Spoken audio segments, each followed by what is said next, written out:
Welcome to Archaea Radio, talks on full-spectrum decolonized yoga and tantra, as well as the allied Indian arts and sciences, indigenous wisdom, healing, and the path of personal and spiritual evolution. Archaea Foundation is a not-for-profit school founded and led by Yogacharini Maitreyi, who is a life guide on the path. Born and raised in the yogic culture of South India, she now resides in Vancouver, Canada, and leads programs online and in person for students worldwide. Join us for the online community satsang every Saturday at 9 a.m. Pacific, or learn more about Archaea's on-demand courses and our online 500-hour embodied expansion certification. Hello, everybody. Where you can welcome to Branches of Wisdom, the Banyan Books podcast and streaming event series. I'm your host, Ross McKeechee, and this evening's presentation is part of an annual collaboration between Banyan Books and Archaea Foundation, also known as Archaea Awareness Center. We are here in celebration of June 21st, which is the United Nations International Day of Yoga and also Canada's National Indigenous Peoples Day. Just letting everybody know that although we have people joining us from all over the world for these live streaming events, the physical location of Banyan Books and Sound is on the traditional and unceded territory of the Coast Salish peoples, including the Musqueam, Squamish, and Tsleil-Waututh nations. Most of Banyan's podcast and event series are free. We welcome your donations to keep these programs accessible for all. Just click on the PayPal link in the show description below. Also, towards the end of our conversation today, we will take questions from the live audience for our two wonderful guests, Aaju Peter and Yogacharini Maitreyi. So go ahead and type those questions into the comments field on YouTube, and we'll get to as many of those as we can. A little bit about Archaea Foundation. We're a registered not-for-profit school based out of Canada and India. And Archaea was founded by one of our guests this evening, Yogacharini Maitreyi, and it's rooted in a full-spectrum, decolonized approach to traditional yoga and tantra, as well as the allied Indian arts and sciences. We offer online programs to students worldwide and also hold in-person workshops, retreats, and corporate training. We hold a weekly online community satsang every Saturday morning, an ongoing 500-hour in-depth teacher training, and many other online courses. If you'd like to join us in a retreat led by Maitreyi, we will be at Hollyhock from June 14th to 19th on Cortez Island for Finding Fulfillment Through Tantra. Magnetize your heart's desire. And all your info can be found at our website, archaea.net. Our first guest this evening, Aaju Peter, is a renowned Greenlandic Inuit lawyer and activist based in Arctic Canada, who has spent her life fighting for Inuit rights in Canada, Greenland, and Denmark. She is a fierce defender of Indigenous rights and issues related to sustainability and resources. In 2011, she received Canada's highest honor, the Order of Canada. And since then, she has been called upon as an advisor in both the European Union and the United Nations. She is also the writer and central figure in the documentary film, Twice Colonized. In this powerful exploration of cultural trauma, director Lynn Aluna follows alongside Aaju Peter as she strives to reclaim her language and identity after a lifetime of whitewashing and forced assimilation. We're going to show a clip from that film partway through the conversation today. It's a wonderful documentary. I really recommend people find a way to see it. We'll ask Aaju in a bit how we can do that. And if you'd like to learn more about Aaju, her documentary, and how you can support her work, you can visit her website, twicecolonized.com. Our other honored guest, Yogacharini Maitreyi, was born and raised in India, where she was immersed in the yogic life for over 4 decades through her grandfather and gurus. Since 1997 in India, Maitreyi has been given formal titles like Yoga Chemal or Expert, Yoga Shiromani or Gem, and Yoga Acharini or Guide. India was colonized by the British during her grandfather's time, and for over 200 years, yoga, Ayurveda, Indian martial arts, and other arts were banned by colonial rule. Maitreyi's school, Archaea Foundation, is dedicated to reviving the deeper dimensions of these arts and sciences, which have been watered down by mainstream appropriation. Maitreyi has been sharing the depth of yoga and tantra for over 26 years. And when she settled in Vancouver more than 6 years ago, she dedicated time to connecting with the First Nations community and elders to create more awareness about their Indigenous lifestyle, values, and healing. To learn more about Maitreyi and her work, you can visit her website, arkaya.net. Okay, lengthy introduction, but very excited to welcome Aaju Peter and Yogacharini Maitreyi. Welcome to you both. Thank you, Ross. Thank you. Yeah. So Maitreyi, can you tell us, how you came to know about Aaju?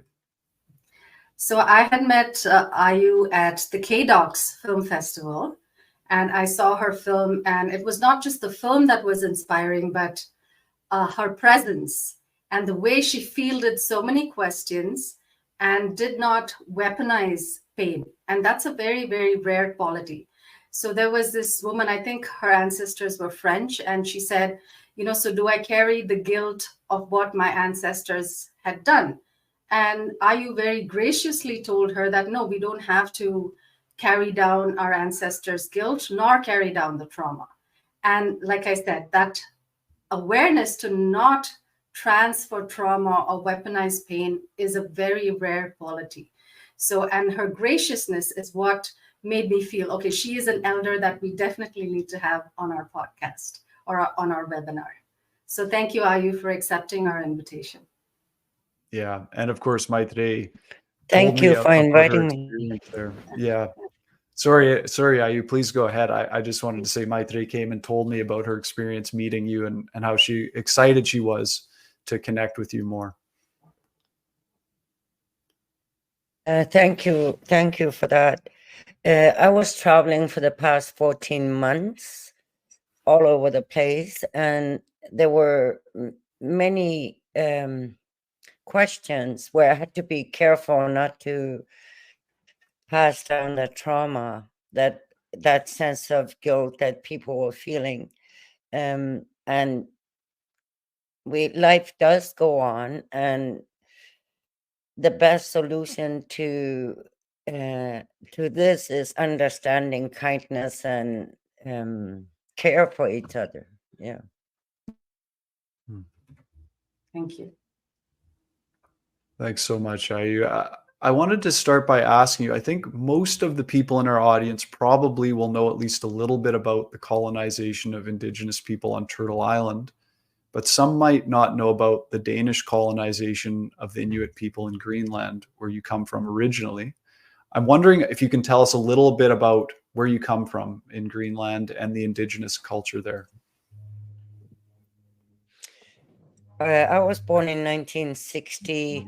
If you look at Greenland, there's a big island, Disco Island, and I was born just on the mainland, close to the center of Greenland, to Greenlandic parents. But the Danes had colonized Greenland about 300 years ago, where a missionary went there and christened the Greenlanders there in 1721. To cut it short, after 300 years, almost, I was 11 when I was sent off to school in Denmark. And my father wanted me to further my education and not go back right away. So it wasn't until I was 18 that I finally moved back to Greenland. And I lost my language. I lost my connection. I just didn't know very much about Greenland or my language or my culture at that point. I was giving a talk in Denmark about 9 years ago, and this Danish filmmaker came to me, and she was very curious. We talked, and that was the first time she had heard that the Danes also were colonizers. And she was so shocked that she had never been told anything about this while she was going to school. So she wanted to make a documentary about being colonized and how the Danes in 1950s had not given Greenlanders an opportunity to decide themselves whether they wanted to remain, whether they wanted to become a Danish part of the Danish colony or become independent. That's a short version. Yeah, I'm sure there's a lot more to it. And I just want to acknowledge that this isn't just something way back in history. As you said, you had to go off to school in Denmark, and it's something that you've lived through and continue to live the repercussions of, as do many Indigenous people. I want to circle back to that in a moment, but I just want to bring Maitreyi in here too to comment a little bit about where she's from in India and the Indigenous culture there and the history of colonization, just to make a connector here. Mm-hmm. As many would know, we were colonized by the British for over 200 years. They came in as a trading company, and then greed always takes over. So greed took over, and they were not happy with the generosity of the land. They just wanted to rape the land, which is what happened, in short. And at least growing up, my grandfather's grouse was, oh, look at these Westerners. They banned yoga, they banned Ayurveda, they banned everything that was indigenous, and now the West is profiting off it. I mean, yoga is $1 billion industry in the West. So for him, that was his, and I grew up with him. That is my maternal grandfather, and he was a lawyer too, like Aaju, and one of the good lawyers, or heart-centered lawyers, I would say, because we have a particular, idea of what a lawyer is like, hard and, kind of cutthroat. But he was the softest person I have experienced in my life in terms of fairness and also seeing things clearly.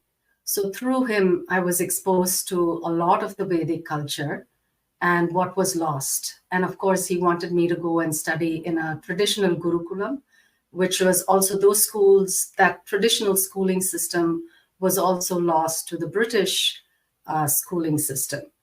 And I myself, because my parents wanted me to learn good English, I was sent to a convent. So I have both, through my grandfather, this very Eastern influence, but also through the convents, the very Western Catholic influence as well in my system. So we were always told we were less than. It was not direct, because by the time I went to school, we had independence. But yet the subliminal message or the indirect message was, our religion is better, our way of life is better, our process is better, our medicine is better, like modern medicine. So all these indigenous sciences and arts were not given as much importance. And that was the sad part of what happened in India for many, many years. And there is a revival now, but in very, very small bits. Most of the East looks up to the West, forgetting that we were one of the richest countries in all of Europe. So if you were to look at India's GDP, we were quite, a country that produced and had a lot of wealth and had a lot of spices. So it was 25 to 35% of the world's GDP, which means all of Europe put together did not produce as much as what India was producing. This was pre-British. And then once the British kind of took everything from 35, it came down to 2%. So you can imagine the reduction and how much was taken away, and in terms of the indigenous crafts and everything. But if you see the per capita income of Britain during that very same time, it went up by 300%. So each person in Britain had that much more money thanks to all the wealth they took from India. So it's interesting to see that connection and say, oh, okay, it correlates. If you're taking everything out of one country and putting it into another country, without any fairness, that's what's going to happen. And also make the people of that land feel less than and call them poor when actually they were rich. So it's a really sad story of abuse. Yeah. There's something you say in your film Twice Colonized. I'm just paraphrasing, but there's a scene where you say that although the process was different in Denmark than it was in Canada, where you now live, in that there were no residential schools, you say that the end result is the same, to make you as Danish as possible. How is that process implemented in Greenland as opposed to how it was implemented with residential schools in Canada?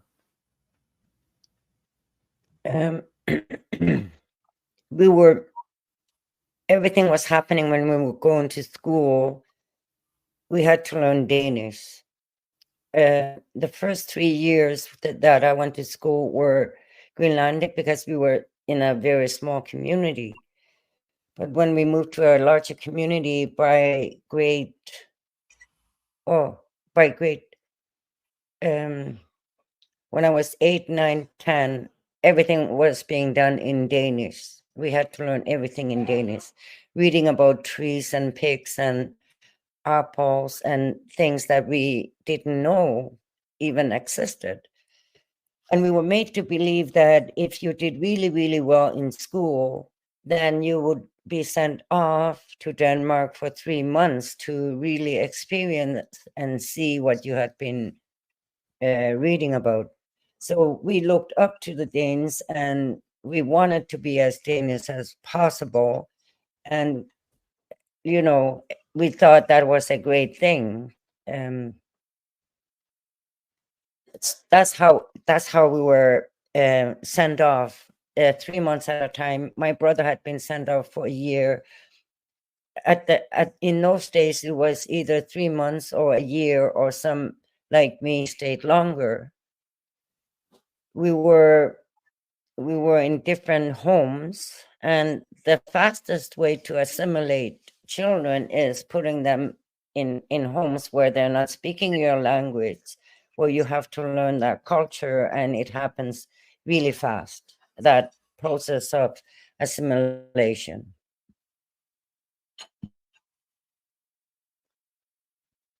One thing I'm curious about, I know in the Archaea School we talk a lot about the colonial mindset, and I'm curious to hear from both of you. How do you view, or how would you define what the colonial mindset is?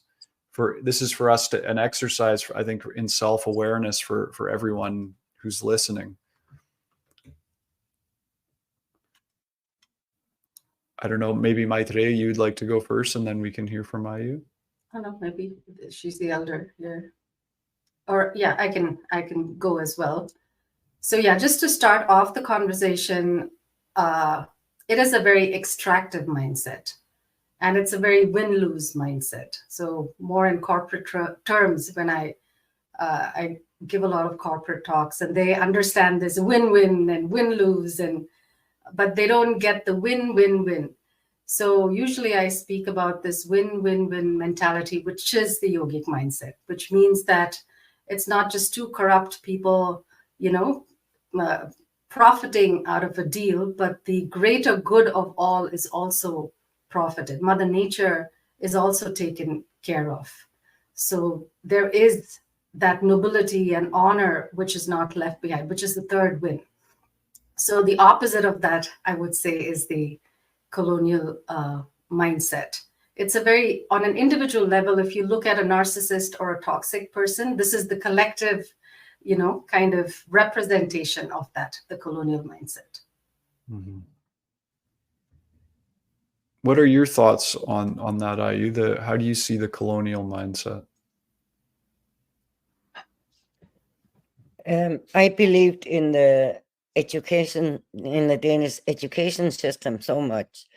And when I moved to the Canadian Arctic, I also believed in the Canadian white way of teaching and being.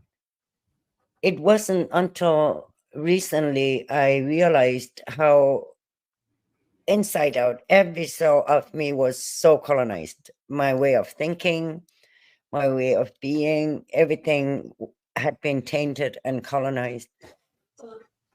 but it's a good lesson to learn for me, because now I can distinguish what I was learning from the Inuit communities, from my Inuit community in the Canadian Arctic, was a quite different way of being, of conducting yourself, of holding yourself. The things that we did were quite different than what, as an instance, the animal rights groups, when they went and when Europe banned the import of seal and the sale of seal skins, it hit our hunters and our communities so hard, because what the Inuit hunters were doing, and do still today, they go out hunting and then they share their catch. You don't do that down south, right? Because you need to be able to have an income. Your first instinct with the colonial system is to make money, take from the land and then turn it into money. You don't just take from the land and share it with your community. And then when I'm asked, so why don't you practice law? When we were taking law, we demanded to have an Inuit elder who specialized in Inuit traditional law and terminology. And those two, the Western justice system and the legal system compared to the Inuit system, are so different.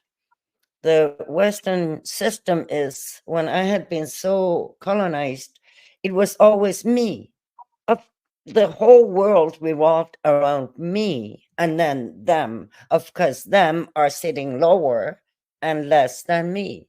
But what I learned from the Inuit community is, it's never about me, me, me. It's never about you, you, you. It's about us. We are all sitting together, same height and same level. Everything we do is all about us, not me, me, me. So there's the difference. Beautiful. Yeah. I think now is a good time. We have a clip to share. You referred to the seal hunt, and this clip is from your documentary Twice Colonized. So I'm just going to bring it up. It's about a 5-minute clip for everyone. It's from near the start of the film, and gives a little bit of context into Aju's life and work a little bit, as well as a bit of an intimate portrait. So I'll just cue it up here, and then we'll enjoy. One moment.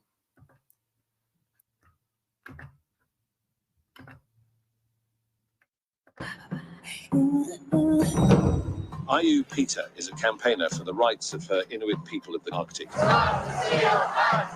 Even as the international community moves to restrict it, she was awarded the Order of Canada for her work last year.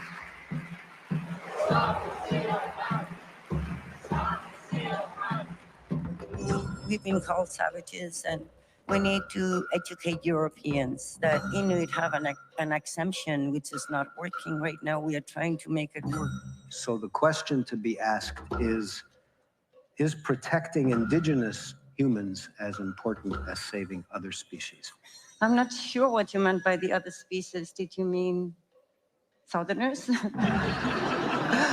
So in March of this year, Aaju Peter and her teenage son made the journey from Nunavut to the Netherlands so they could face hundreds of activists who were protesting against the seal hunt. You have people who are skilled. You have jobs that can be filled. But my son, who's 17, we have the highest rates of suicide, highest unemployment, highest everything. We just top the list of everything. He doesn't have those same choices.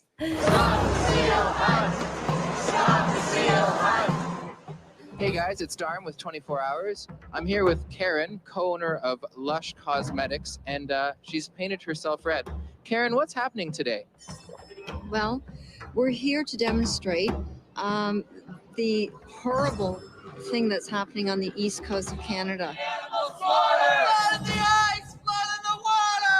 Bring up the animal slaughter! Canadiens assassins. Eh bien, c'est fini, ça doit cesser. C'est pour vous.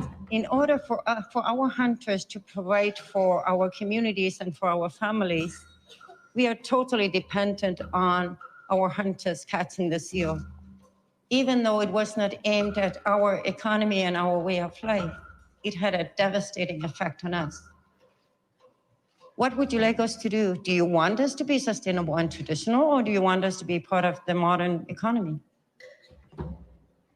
Guess what? It is our choice. Boycott Canada, save the seal. Boycott Canada, save the seal. Boycott Canada, save the seal.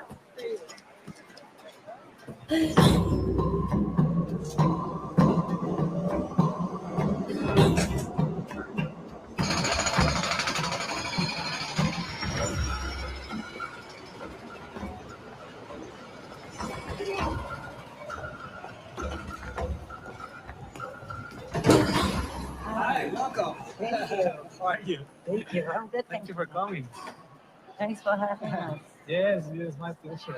Welcome to the United Nations. I'm not really sure if you have been here before. No, I have not. This No? is my first Okay. time. So you live in what part of Europe? No, I live in Canadian. Oh, in Canada. Yeah. But I went to school in Denmark when I was a child. Denmark. Okay. Because I was colonized by them. Yeah. That's my colonizer right there.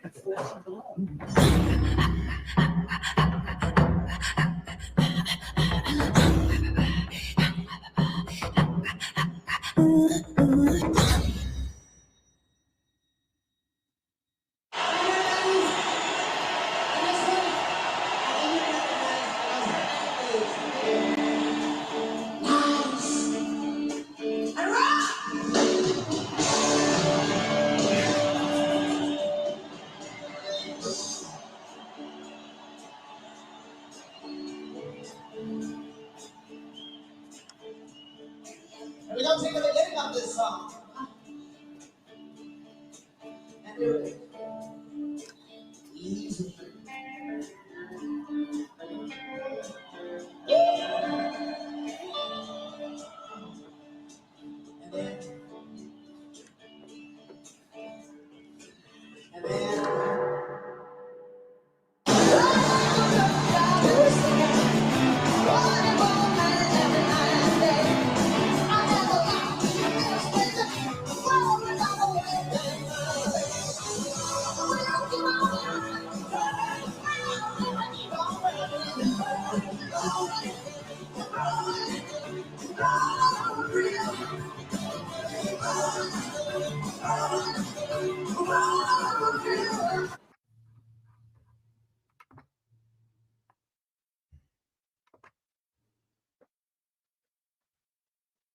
It's so amazing to see you out there on the world stage and then seeing this very intimate scene where it seems like you're shaking it off, you're finding your joy, and you dance throughout the film. Can you tell us a bit about, is that like a regular self-care practice for you, dancing?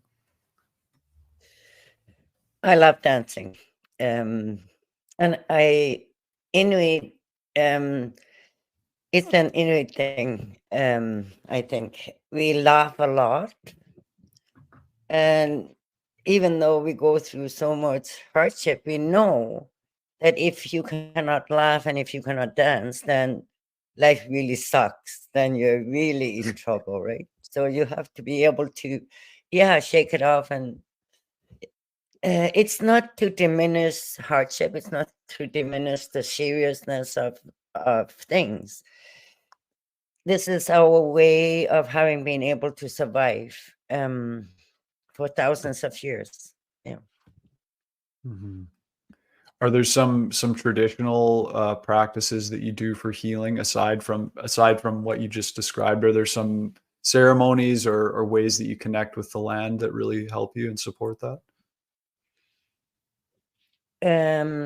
I walk a lot and I go fishing. I have to walk. If I don't walk, my legs start hurting from not walking. I love nature. I enjoy nature, and then my friends, the lady friends I have, the Inuit lady friends I have. You haven't laughed until you pee in your pants from laughter. It is fantastic. We do like to laugh a lot, to release, and I guess to keep growing. Maitre, is there any kind of baseline practices that you recommend to people, simple things like dancing or for self-care and healing? Yeah, when Ayu was talking about laughter, one of my main gurus, Swami Geetananda, in front of his ashram is a little board that says, "Do not enter if you cannot laugh, if you're not happy." So again, it's not like yoga is, yoga deals with depression and people are going through trauma and all of it. But the baseline that he was looking for those who wanted to train to become teachers. So the people who were coming to him were those who were training to become teachers. So the baseline he was looking for is that if you cannot transform your trauma, if you're stewing in your emotions where you can't even laugh, then you need more work outside of this ashram, then come back and become a teacher. So I can see the wisdom of all the ancient traditions who ask you to come back into this lightness. So of course, there are lots of practices in the yogic tradition, but the main practice is this deep, heart-centered connection and care to self, to others, to the community, and to the universe. So this care that is there has to be nurtured, and that blossoming is what is for me a self-care practice. How can that happen? Again, we're being aware of our lifestyle. We're seeing the foods we eat, are we eating healthy sattvic food? So on every physical, emotional, mental level, we're taking care of ourselves, others, and the community. That's in short. But of course, there's a whole elaborate system of self-care and caring not in a narcissistic way, but in a way that is inclusive of others, inclusive of life.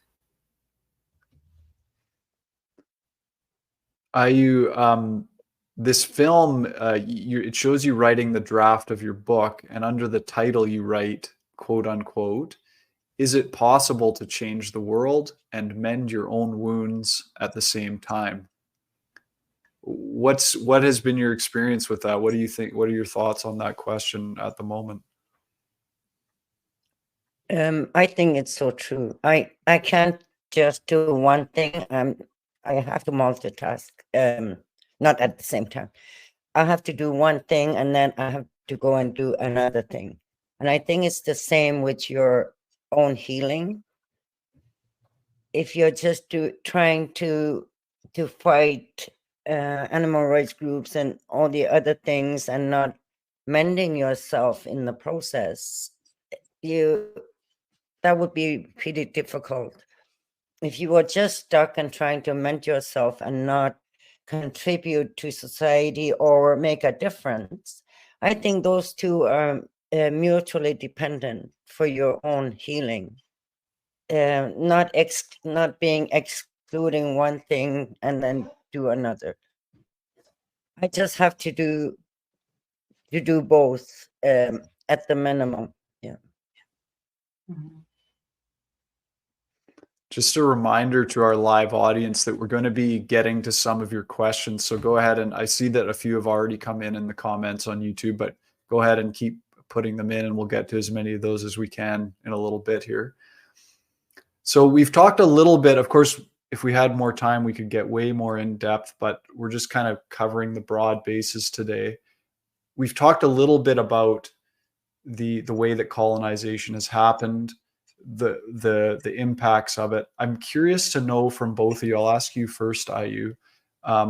It's probably something that is always evolving, but I'm curious to know what you think, what the word decolonization means to you and how we can actually try and implement that in our modern world. Yeah, the terms are very new to us. In the Inuit language, even though they have a different word for it in Greenland, we don't even have a word for colonization. And then on top of that, we don't have a word for decolonization. It's something that we are trying to grapple with, trying to figure out what is it. But in my opinion, for myself, in my own process when I realized that I was so colonized. I was thinking the way I was taught to be thinking.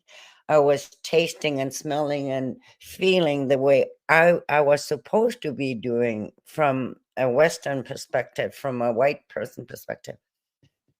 So the process of decolonization in my own head is trying to get rid of everything that has poisoned it that I don't like. What is it that I would like to see, even though I didn't grow up 100% traditionally? I absolutely didn't.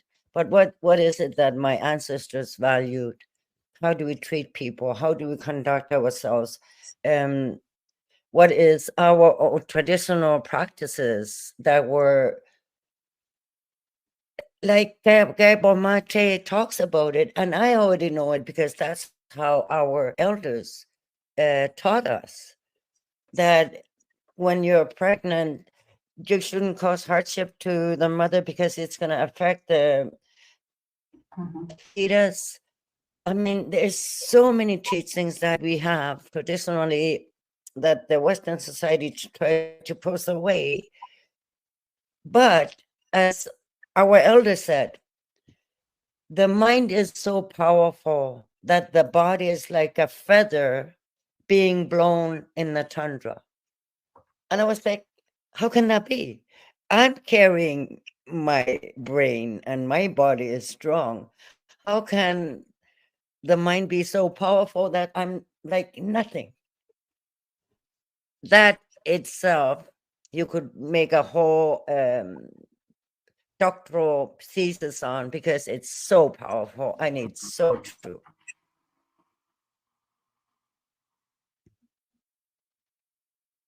Thank you. Maitre, how about you? What are your comments on what decolonization means to you? Yeah, just taking off on what Aaju said about the mind, I remember this instance when I was at the Shivananda ashram, and that time I was quite young, like my late teens, early 20s, and I was into advertising and ad film production. So one of my gurus gave me, a book on subliminal advertising and how easy it is to manipulate and condition our minds and sell us things we don't need. So it had all this research. It was just fascinating.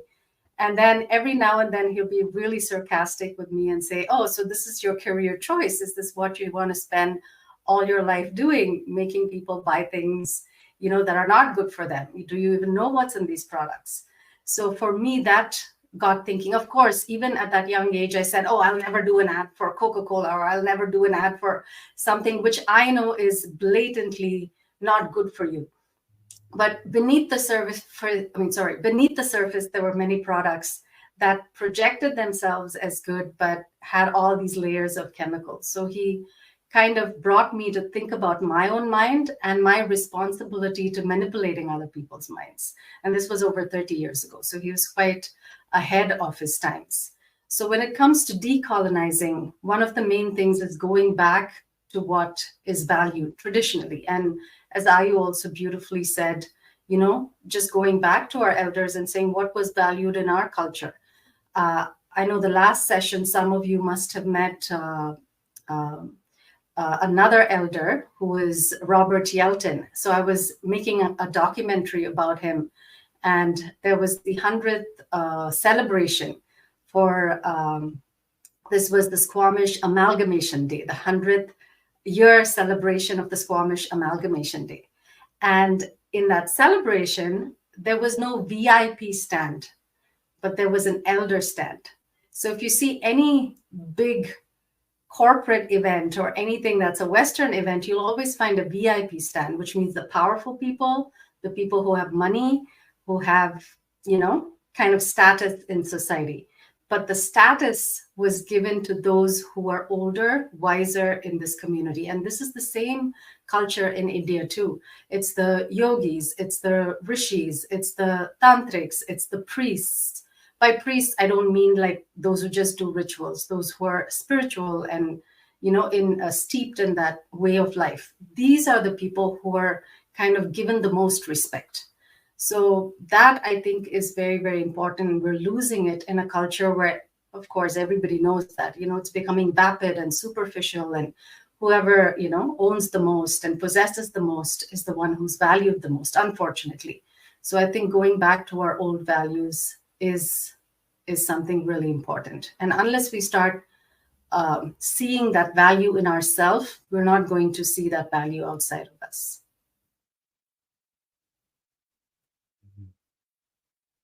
Thank you. There's kind of quite a nuanced issue that you bring up in your documentary. You're having a conversation with an old friend in Denmark, and one of the issues that you're speaking to is this idea that some people hold that Indigenous people should either stick to living only in their old traditional ways, not participating in the modern world, or they should engage with the modern industrial world in a way that is dictated by the colonial perspective. But you make the argument that you want to, and Indigenous people want to, engage in the modern world on their own terms, from their own perspectives, in their own way. I'm wondering if you can expand a little bit and comment on this issue. Yeah, I've been thinking about that quite a bit. The importance of knowing how to survive in -60 if the world decided to cut off our electricity, our oil. For instance, we learn our traditional practices of how our ancestors survived before we became dependent on electricity, oil, and all those modern things. If we don't, then we will disappear very soon and very fast because of our extreme climate, winter, for instance, in the Arctic.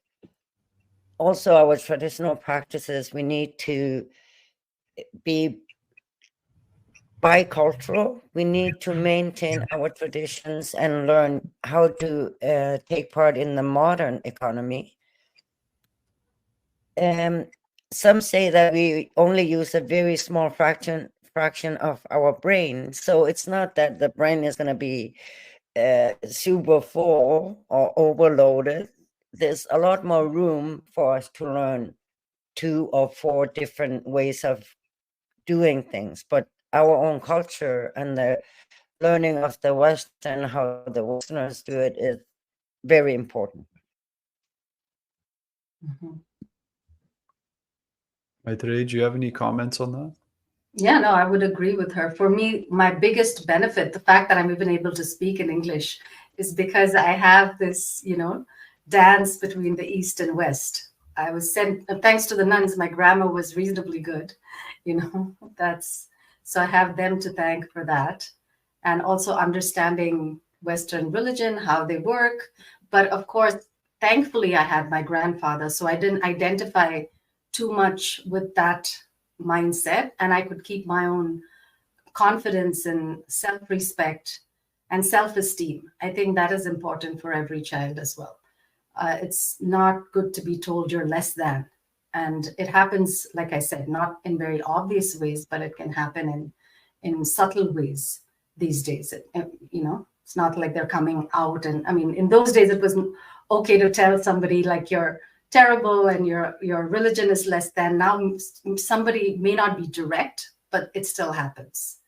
It still happens. When I was growing up, I've still heard stories.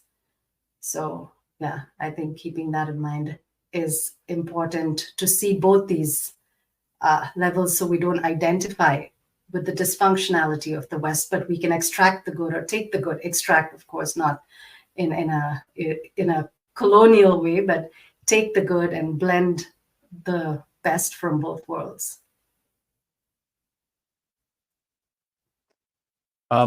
We have a few questions, mostly from one person who's made quite a number of comments here, and some of them are questions. It could be a touchy subject that this person Jay Gannon is pointing to, but I think it's worth bringing up and letting the two of you address it.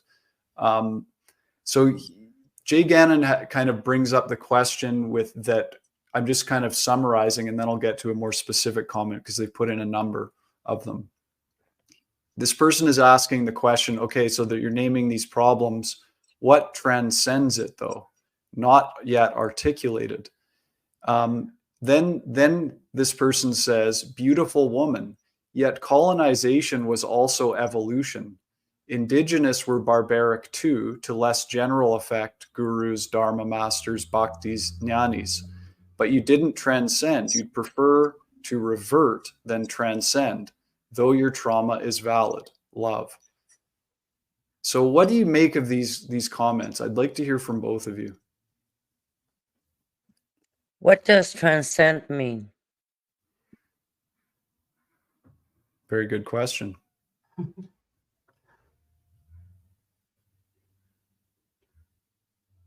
To go beyond That's is a legitimate. I don't understand our word.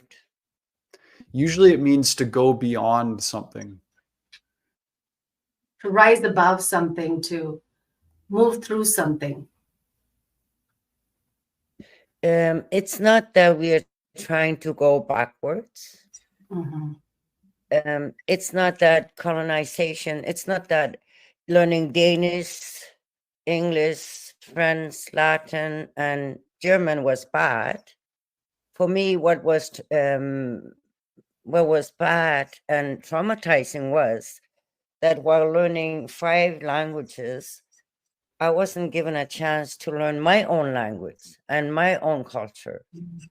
Somehow these languages were seen to be more important and that I should learn them. And we are not trying to go back. We can't, because we are not going to send all the white people back to Europe, are we? That ain't going to happen. We are trying to maintain what we had lost and what was put under the carpet. That was important to us, and it's still very important to have this knowledge. We are not excusing that, colonization had all these effects on us, and we learned a lot from colonization. Of course, we can't throw out the baby with the bathwater, as they say, right? So we are trying to figure out, how do we move forward without sending back the Europeans back to Europe? How do we live in a society where we can live together and respect each other's cultures and languages? Absolutely. Yeah, I would agree with Aaju too on that. We're not, stewing in the past. We're not saying, hey, we want vengeance. That's not the point of the conversation. The point of the conversation is awareness. And I think more people need to be aware. And it's, again, not a white versus brown versus Indigenous. Again, that's not the conversation either, because I do a lot of talks on cultural appreciation in yoga. And there I say that anybody can appropriate, irrespective of one's race or color, as the other gentleman, I forget his name, he pointed out. So it's not like there wasn't an extractive model or there wasn't injustices amongst, indigenous people, but that's, not where we're coming from. We're looking at the big picture of where one race tries to put down another. Of course, there was all of that in history in the past as well. So we're not saying that's not valid, but like I said, the awareness created is very, very important so that we see the impact of 200 plus years on a culture, on a society, and on people who are still struggling to come out of it. Again, it's Aayu's time, my grandfather's time. I was also sent to Catholic schools in my time. So, it's just creating awareness and having these conversations. I think having these conversations in a non-triggered, heart-centered way are very, very important for society. Otherwise, we go towards 2 extremes. We either shove things under the carpet and pretend nothing happened. And this is what happens in families with dysfunctionalities. That's why we perpetuate trauma by not talking about it, by not acknowledging it in the first place. Or we go the other extreme where we're reactive and we're fighting and you're bad, you're terrible. We don't want to go that extreme either. To find this middle path, to find this harmonious path, I think it's very important to find these ways of conversing. And that does not mean we haven't transcended it. It's a pathway to transcendence, which is very important. Yeah, thank you both. Very illuminating. Jay Gannon did comment their definition of transcendence is evolve and be better. And of course, like you said, Maitreyi, in order to evolve and be better, we have to be aware of the issues that need to improve, the harm that has been caused, and what we're in fact transcending. We have to be fully aware of that. Absolutely. And my guru used to call yoga conscious evolution. So in this process of conscious evolution, we have to see clearly. And that's what these sages or seers were, seers. They were not doers, but they were seers. So they saw things very clearly as it happened. And these conversations are there so we can see clearly, our history, our past, the impact, as we also have self-awareness and see clearly our own patterns, our own triggers, our own life circumstances, our own limiting circumstances, our own, positives, everything. We see everything through the lens of Karuna Sakshi Bhava or compassionate witnessing, which is very important. So thanks, Jay Gannon, for all of those comments you put in the chat. There's another question here from Karen Brain, who says, as a non-Indigenous person, what actions, behaviors, or expressions of decolonization are most appreciated by Indigenous people? Aaju, I'll let you comment first. It's so important that Indigenous people are not given that responsibility of teaching not the colonizers or people who have colonized and spending all their time on trying to educate colonizers. The people who are descended from colonizers, this needs to be taught in school. All these things need to be taught at school level and university level, and people who are not in those levels have to educate themselves. You have cell phones, you have computers, you can start learning everything you need to know almost.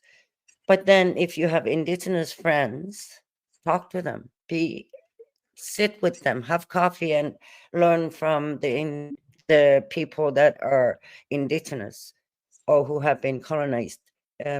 But we can't spoon feed you. You have to learn as much as you can. Start with yourself and start learning. Thank you. Any comments, Maitreyi?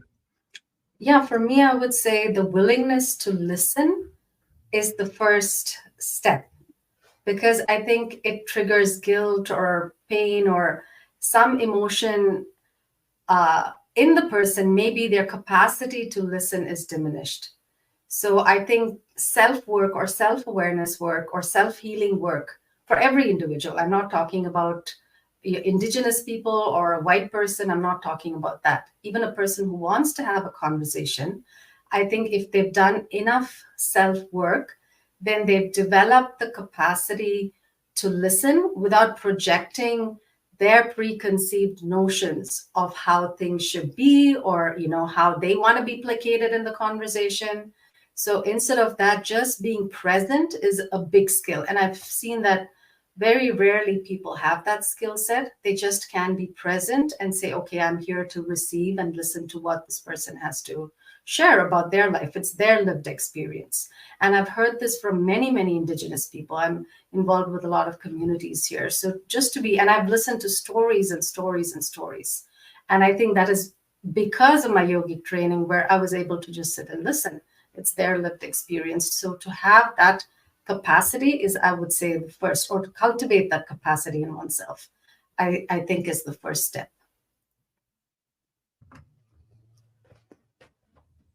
Thank you both. And thanks, Karen, for that great question. There's another one here from Michelle, who says, thank you, Aaju, Maitre, and Ross. Wonderful discussion. Many colonized peoples have lost connection to the old ways or familial elders. Is there a way to find a sustained connection without these? I'll let Aaju answer first. Can you paraphrase the question? Yeah, so she's saying many colonized peoples have lost connection to the old ways or their familial elders. Is there a way to find a sustained connection going forward without the connection to the old ways or the familial elders? I think what Mate was saying is the starting point.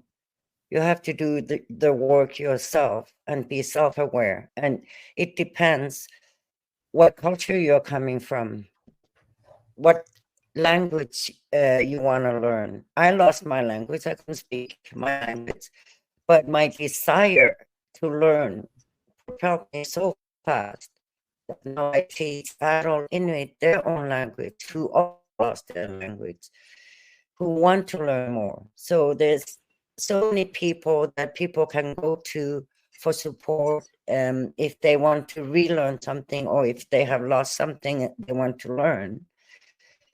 There's always room for us every day to improve ourselves.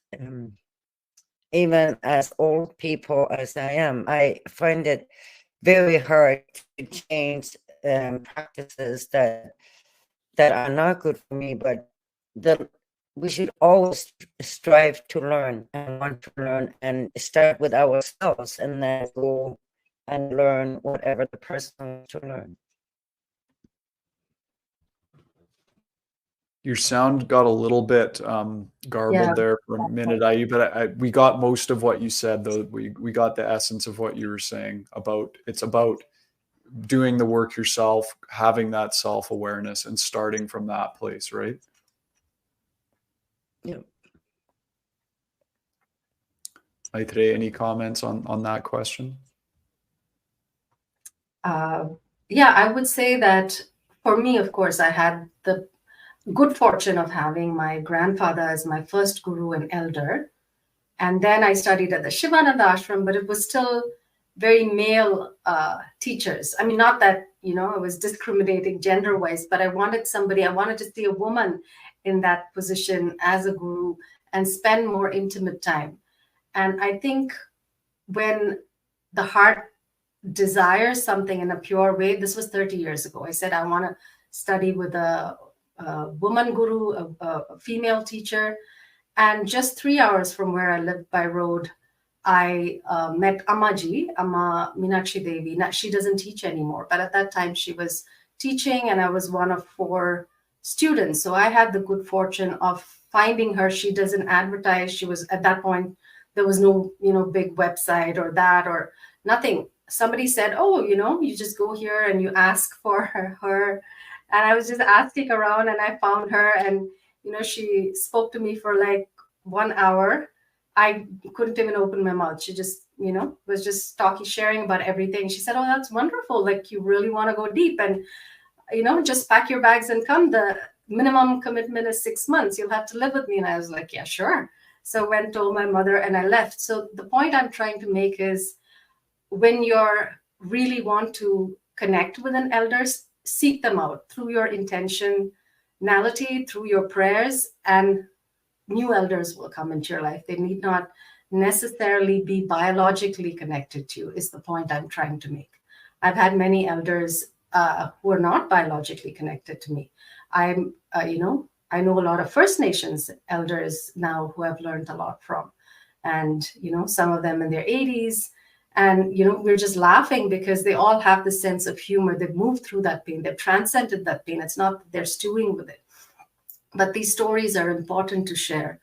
And like I said, my heart sought them out, and my heart's desire manifested by me actually meeting them in person, immaterially. So I'm sure for you too, that will happen. If you resonate with somebody, go have a conversation with them, connect with them, and, meet them and do the practices, whatever practices they're telling you, whichever culture they're from, and apprentice. So this aspect of apprenticeship is very, very important in the yogic tradition, and I think also in the indigenous cultures. So, and having that humility to go and apprentice with them. So I would say I'm sure you'll find, somebody that matches your desire. Thank you. And we actually, Aaju dropped off. Her connection isn't great. She texted me, and we're just at our finishing mark anyway. So I'm sorry that she's not here with us for our closing.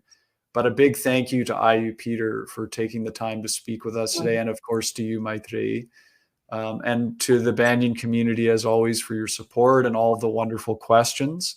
If you want to learn more about Aaju Peter and her work, and if you want to stay up to date on the documentary and different ways to view it, you can go to their website, which is twicecolonized.com.